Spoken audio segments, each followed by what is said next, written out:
تو اس لیے دعا جو ہے نا، دعا انسان میں تواضع سکھاتی ہے. حج میں بھی کیا سکھایا جاتا ہے؟ حج میں بھی یہ سکھایا جاتا ہے کہ اپنی انا اپنے گھر پہ رکھ کے آؤ. سارے ایسے کام کروائے جاتے ہیں جو بظاہر اللاجیکل ہیں. بھئی دیکھو، لاجک کا کام دنیا میں کوئی بھی مذہب دے نا تو فوراً فطرت کو اپیل کرتا ہے. آپ کسی غیر مسلم کو بتائیں ہمارے مذہب میں زکوٰۃ ہے، غیر مسلم کہے گا یار بڑا خاندانی مذہب ہے، کہے گا نا یار تم لوگ غریبوں کی مدد کرتے ہو، بہت اچھی بات ہے ماشاء اللہ، بڑا اچھا مذہب ہے اسلام، غریبوں کی مدد کا کہتا ہے. کہتے ہیں کہ نہیں کہتے؟ ہم کہتے ہیں ہمارے مذہب میں پیرنٹس کی اتنی عظمت ہے کہ ان کے سامنے اف کرنے کی بھی اجازت نہیں. غیر مسلم کہے گا زندہ باد، یار بڑی خاندانی تعلیمات ہیں، ہم تو ابا کو بوڑھا ہونے سے پہلے احتیاطاً اولڈ ہاؤس میں ڈال کے آ جاتے ہیں. ہم کہتے ہیں ہمارے مذہب میں شراب کیا ہے، بولو حرام. یار خاندانی مذہب ہے یار، اچھا ہے. گورے بھی مانتے ہیں کوئی پینے کی چیز نہیں ہے، بچتا ہو تو زیادہ اچھا ہے. آپ گورے کو بتائیں ہمارے مذہب میں یہ ہے کہ سچ بول کے تجارت کرو، لعنت اللہ علی الکاذبین. قرآن کہتا ہے جھوٹوں پر اللہ کی لعنت. کہے گا یار زبردست. لیکن آپ گورے کو بتائیں، ہندو کو بتائیں، سکھ کو بتائیں ہمارے مذہب میں یہ ہے کہ بقرعید والے دن کروڑوں جانوروں کا گلا کاٹ دو. کیا خیال ہے بھائی؟ کہے گا یار یہ کیا ہو رہا ہے بھائی، کیوں کاٹ دو یار، ان بیچاروں نے کیا بگاڑا ہے بھائی؟ ان سے کہیں ہمارے مذہب میں یہ ہے کہ 15-20 لاکھ روپے خرچ کر کے سعودی عرب جاؤ، بیت اللہ کے گرد 7 چکر لگاؤ. اول تو یہاں بھی وہ کہے گا یار یہ 15 لاکھ کسی غریب کو دے دیتے. کیا خیال ہے؟ چلو چکر لگا لیے، ٹھیک ہے بھائی، ہر مذہب میں ایک عبادت ہوتی ہے، تمہارے یہاں بھی ہوگی، طواف کر لیا، سمجھ میں آیا. کہتا نہیں، اس 15 لاکھ میں جو خرچہ ہو رہا ہے اس میں کہ شیطان کو جا کے کنکریاں مارنی ہیں. کہے گا کیوں مارنی ہے، وہاں تو شیطان نہیں ہے، اور جتنی ہلکی ہلکی تم مار رہے ہوتے ہو اس سے تو شیطان کو کچھ بھی نہیں ہوگا، کیوں مار رہے ہو بھائی؟ ہمارے مذہب میں یہ ہے کہ حاجی پراگندہ بال میلا کچیلا اللہ کو پسند ہے، خوشبو نہیں لگاؤ حج کے دوران، ویسے لگائیں سنو ویسے بھی چھوڑ دیں، پہلے ہی مسلمان بہت میلے ہو گئے ہیں. تو یہ چیز مانے گا وہ؟ یار یہ کیا ہے یار؟ بولو ہمارے مذہب میں یہ ہے کہ جب احرام اترنے سے پہلے کروڑوں جانور مینا میں حلال کر دو.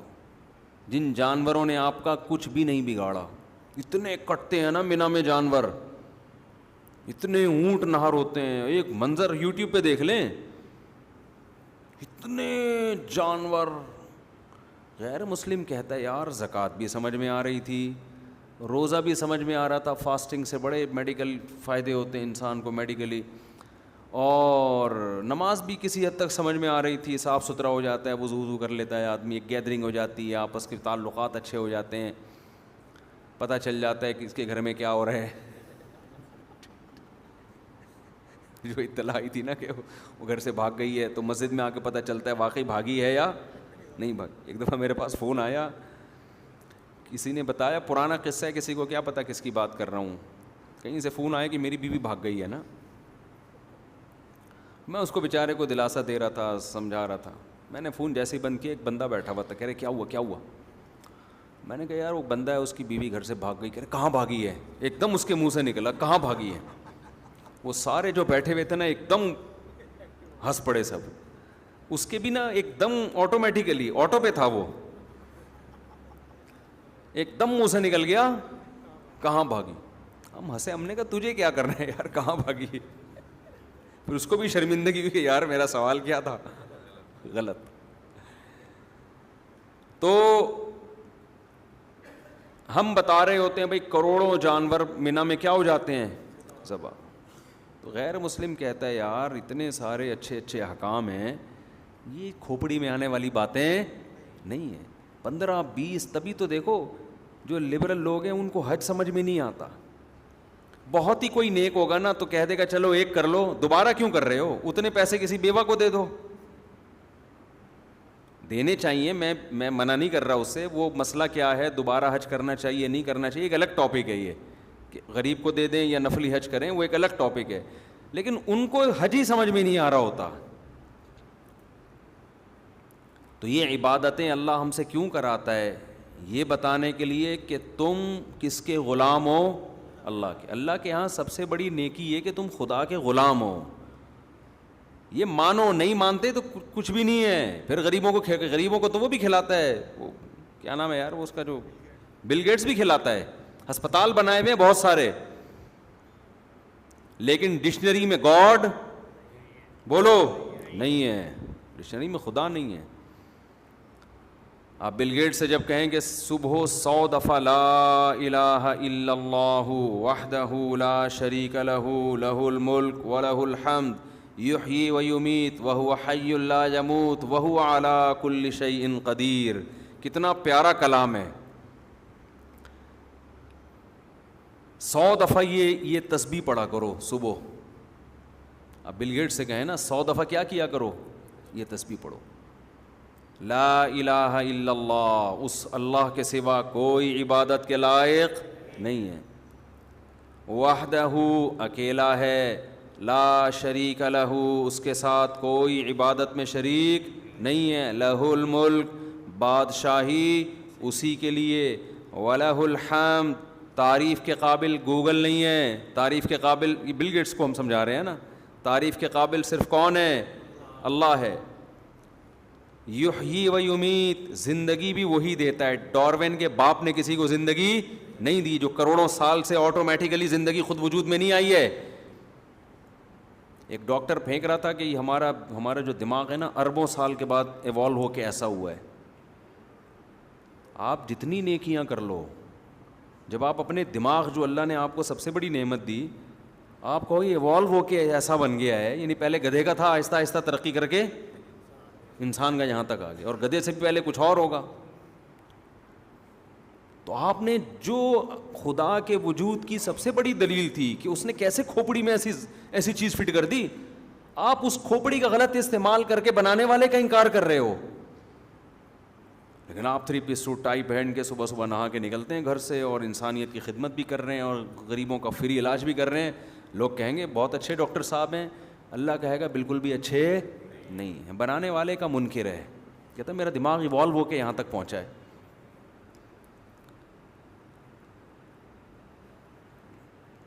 تو جو سب سے بڑی دلیل ہے نا خدا کے وجود کی, اسی کو انکار کرتے جا رہے ہیں. کوئی کھلا رہا ہے, مان نہیں رہے کہ ہمیں کوئی کھلا رہا ہے. اس سے بڑی کوئی ناشکری ہوتی ہے؟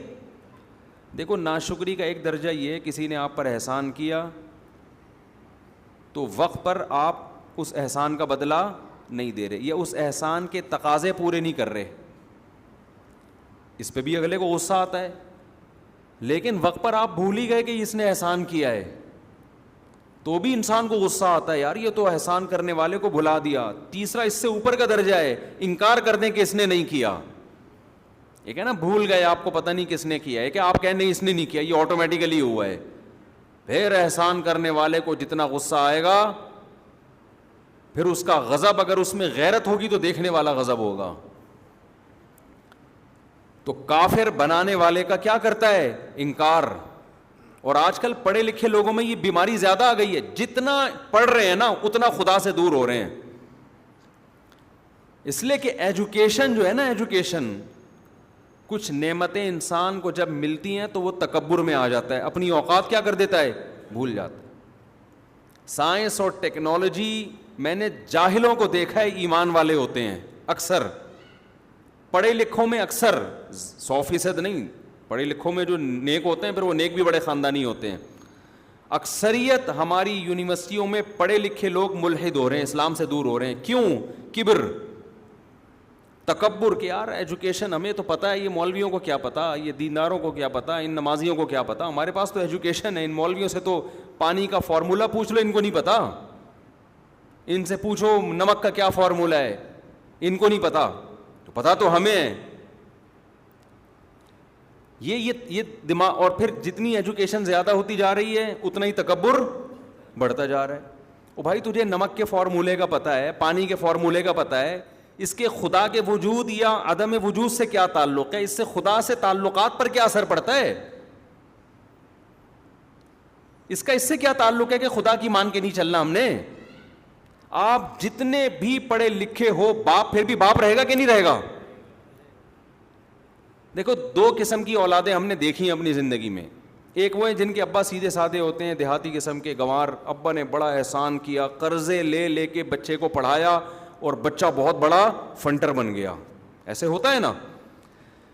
ایسے بچوں میں ہم نے دو قسم کے بچے دیکھے ہیں, پڑھ لکھ گئے, آداب سیکھ گئے, ابا بیچارہ ویسے ہی دیہاتی ہے.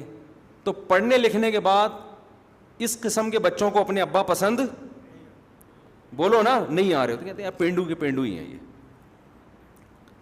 لیکن ایسے بھی ہم نے دیکھے جو شارٹ ہیں مارکیٹ میں, باپ گنوار ہے, دیہاتی ہے, بچے نے پڑھا بھی اپنے خرچے پہ کما کما کے, ابا نے نہیں پڑھایا, بہت آگے نکل گیا, لیکن باپ کے سامنے کیا ہے, جھکا رہتا ہے. کیوں؟ اس کے ذہن میں یہ ہے میں جتنا بھی پڑھ جاؤں میں باپ تو نہیں بن سکتا نا, اپنے ابا کا باپ تو نہیں بنوں گا, باپ تو اللہ نے اسی کو بنایا نا. کہ مجھے اگر سڑک پہ پھینک آتا میں تو آج یہ نہیں بنتا. اس نے مجھے گھر میں رکھا, میری ماں کی کفالت کی, چاہے میں نے خود کما کے کھایا ہو, لیکن شیلٹر کس نے دیا تھا مجھے, اس باپ نے دیا تھا. اب وہ اپنے ابا سے پوچھتا ہے, ابا آپ کو پانی کا فارمولہ آتا ہے؟ ابا کہتے ہیں پتہ نہیں بیٹا یہ فارمولے کیا ہوتے ہیں. ابا جاہل پینڈو, میں نہیں مانتا ایسے ابا کو, سائنس ہے سب کچھ, ٹیکنالوجی ہے سب کچھ.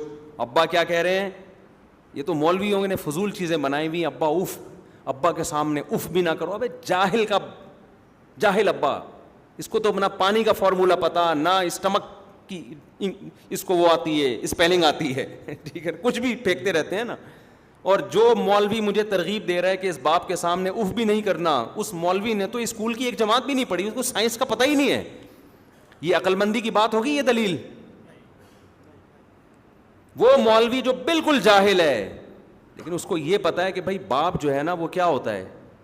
آپ کتنے بڑے سائنٹسٹ بن جائیں, باپ کا حق کم نہیں ہوتا, بلکہ پڑھنے لکھنے سے تو آپ کا شعور زیادہ ہوتا ہے, آپ کو تو اور احساس ہونا چاہیے. لیکن ہم نے دیکھا ہے پڑھ لکھ کے اپنے ماں باپ کو گنوار سمجھتے ہیں, ادب تمیز سے بات کرنا چھوڑ, تعارف نہیں کرواتے, لوگوں سے ملواتے نہیں ہیں کہ یار میں اپنے ابا کا انٹروڈکشن کرواؤں, ابا دھوتی بنیان میں بیٹھے ہوں گے میری بےزتی ہو جائے گی, نہیں کروا رہے ہوتے, یار ابا سے ملاؤ ہی نہیں. لیکن غیرت مند کیا کرتے ہیں بھائی, جو بھی ہیں فخر سے ملا رہے ہوتے ہیں, یہ میرے کیا ہیں, والد صاحب ہیں. تو یاد رکھو, اس سے ہمیں پتہ چلتا ہے کہ آپ کے پاس نالج جتنی بھی زیادہ آ جائے, آپ اپنے محسن کا نہ تو انکار کر سکتے ہیں اور نہ اس نالج کی بیس پر جو احسان کرنے والی ذات ہے اس کا حق آپ سے معاف ہو جاتا ہے. ان دونوں میں سے کچھ بھی نہیں ہوتا. اسی طرح یاد رکھو, جیسے ماں باپ کے احسانات کبھی بھی آپ کے ایجوکیٹڈ ہونے سے کوئی فرق نہیں پڑتا, خدا کے احسانات پر بھی کوئی فرق نہیں پڑتا. چاہے سائنس ترقی کرتے کرتے 7ویں آسمان پہ پہنچ جائے, خدا پھر بھی خدا رہے گا, مخلوق پھر بھی مخلوق رہے گی, اسلام پھر بھی اسلام رہے گا, پیغمبر پھر بھی پیغمبر رہیں گے. اور آپ کو خدا کا حق بتا رہا ہے, اس کو نہ پانی کا فارمولہ پتا, نہ واٹر کی اسپیلنگ آتی ہے, کچھ بھی نہیں آتا, لیکن اگر وہ آپ کو خدا کے حق کی بات کر رہا ہے تو جتنا بڑا جاہل ہو آپ کی نظر میں, آپ کو اس کی بات ماننی پڑے گی, کیونکہ وہ اپنی طرف دعوت نہیں دے رہا. وہ کس کی طرف بلا رہا ہے آپ کو, وہ خدا کے بارے میں بتا رہا ہے آپ کو. وہ اگر کہہ رہے کہ خدا نے زنا کو حرام قرار دیا, لا تقربوا الزنا, زنا کے قریب بھی مت جاؤ, آپ ڈاکٹروں کی باتوں میں آتے ہو, آپ یونائٹڈ نیشن کی بات کو مانتے ہو, آپ بین الاقوامی لا کو فالو کرتے ہو, اور وہ مولوی چیخ رہا ہے کہ خدا زنا کو پسند نہیں کرتا. آپ کہتے ہیں مولویوں کی باتیں, جاہل, ان کو کیا پتا. تو بھائی آپ جب مرو گے تو آپ کا باپ تو بیچارہ جاہل تھا, خدا سے زیادہ علم کسی کے پاس نہیں ہے, اس نے تو پیدا کیا ہے, وہ نہیں چھوڑے گا آپ کو. اور قرآن نے مضمون بیان کیا ہے. قرآن کہتے ہیں کتنے پیغمبر پچھلی امتوں میں آئے, امتوں نے ان پیغمبروں کی بات نہیں مانی. کیوں؟ فریحوا بما عندهم من العلم, ان قوموں کے پاس جو علم تھا اس پر وہ اترانے لگے تھے. اب آپ بتاؤ, ان قوموں کے پاس دین کا علم تھا یا دنیا کا؟ دنیا کا. دین کا علم تھوڑی تھا. پیغمبر دین کا علم لے کر آئے, ان قوموں کو نصیحت کی کہ شرک مت کرو, زنا مت کرو, لڑکوں سے بدفعلی مت کرو, یہ مت کرو, یہ مت کرو, اس جس نے پیدا کیا ہے اس کو مانو, اس سے توبہ استغفار کرو, اس سے گناہوں کی معافی مانگو. قرآن کیا کہہ رہا ہے کہ فریحوا بما عندهم من العلم, ان قوموں کو جو ہم نے نالج دی تھی نا, علم دیا تھا, اس علم پر وہ اترانے لگے, اور اتنا اترائے کہ تکبر کی وجہ سے پیغمبروں کی بات کو مسترد کر دیا کہ بھئی ان کے پاس تو نالج نہیں ہے. نالج کس کے پاس ہے؟ نالج کیا, دنیا کی نالج نہیں تھی پیغمبروں کے پاس. آج یہ بہت بڑا احترام, میں کہتا ہوں نالج ہونا اچھی بات ہے, دین کی ہو یا دنیا کی, ہم نالج کی اہمیت کا انکار نہیں کر رہے, مگر وہ نالج جو آپ کو خدا سے دور کر رہی ہے, اس کا مطلب نالج میں فالٹ نہیں ہے, آپ کے اندر کوئی بہت بڑا ٹیکنیکل فالٹ ہے, اس کو دور کر کے نالج حاصل کرو کہ یہ نالج آپ کو خدا کے دیکھو قرآن بھی تو نالج کا تذکرہ کرتا ہے, دنیا کی نالج بھی اور آخرت کی بھی, لیکن قرآن جب دنیا کی نالج کا تذکرہ کرتا ہے نا, اس نالج کو دے کر قرآن آپ کو اللہ کے قریب کرتا ہے. ایک ڈاکٹر کو پتا ہے دودھ کیسے بنتا ہے اور اس میں کیا کیا اجزاء ہیں, اگر اس ڈاکٹر کی عقل صحیح کام کرے گی تو وہ اس دودھ کے بارے میں تحقیق کر کے خدا سے دور ہونے کے بجائے خدا کے قریب ہوگا. وہ کہ یار کیسی مشینری بنائی ہے اللہ نے کہ سوکھا چارہ جانور کو کھلاتے ہیں اور تھنوں سے چکنا اور گاڑھا دودھ نکلتا ہے, فل آف کیلشیم, کیلشیم سے بھرا ہوا دودھ. ایک ڈاکٹر اگر حقیقت میں اس میں کوئی فالٹ نہ ہو, تکبر نہ ہو, وہ جب تحقیق کرے گا کہ کیسے جانور کے پیٹ میں پانی سے بچہ بنتا ہے اور بچہ پیدا ہوتے ہی تھنوں کی طرف لپکتا ہے, اگر اس کے دماغ میں فطور ہوگا, وہ کہے گا کروڑوں اربوں سال نہ دماغ ایوالو ہوتے ہوتے ہوتے ایسا دماغ بچے کا بن گیا کہ پیدا ہوتے ہی کہاں جا رہا ہے, تھنوں کی طرف, لہذا اور مزید ترقی کرو سائنس میں. وہ خدا کو ڈکشنری سے کیا کرے گا, نکالے گا. ذرا سی کھوپڑی میں غیرت ہوگی نا, تو جب وہ سائنسدان تحقیق کرے گا نا کہ بچہ پیدا ہوتے ہی فوراً جاتا کہاں ہے, تھنوں کی طرف, وہ کہے گا سبحان من خلق ھذا, جس نے اس بچے کو بنایا اور جس نے پانی میں ایسے سافٹ ویئر انسٹال کیے کہ ماں کے پیٹ میں جاتے ہی اس میں آنکھ, ناک, کان, دل, دماغ, جگر اگنا شروع ہوتا ہے, اور بچے کے دماغ میں ایسے سافٹ ویئر پہلے سے انسٹال کر دیے کہ پیدا ہوتے ہی کہاں لپکتا ہے, وہ دودھ کی طرف. تو وہ ذات اس قابل ہے کہ اس کی عبادت کی جائے, اس کو تلاش کیا جائے, کون ہے ایسا مہربان. اگر اس ذات تک پہنچنا ممکن نہیں ہے, اس کے کسی سفیر کو, کسی نمائندے کو تلاش کیا جائے. تو اگر آپ نالج چاہے وہ دین کی ہو یا دنیا کی نالج حاصل کرتے ہو تکبر کو سائیڈ پہ رکھ کے, تو یہ نالج آپ کو اللہ کے قریب کر دے. اور اگر آپ کے پاس نالج ہے چاہے دین کی ہو یا دنیا کی, آپ میں کبر ہے, تکبر ہے, تو دین کی نالج بھی آپ کو اللہ سے دور کر دیتی ہے. ہم نے دیکھا ہے بہت سے لوگ دینی علم رکھنے کے باوجود خدا سے دور ہے, ان کے پاس یہ کہ ہمیں نالج ہے, علم ہے ہمارے پاس.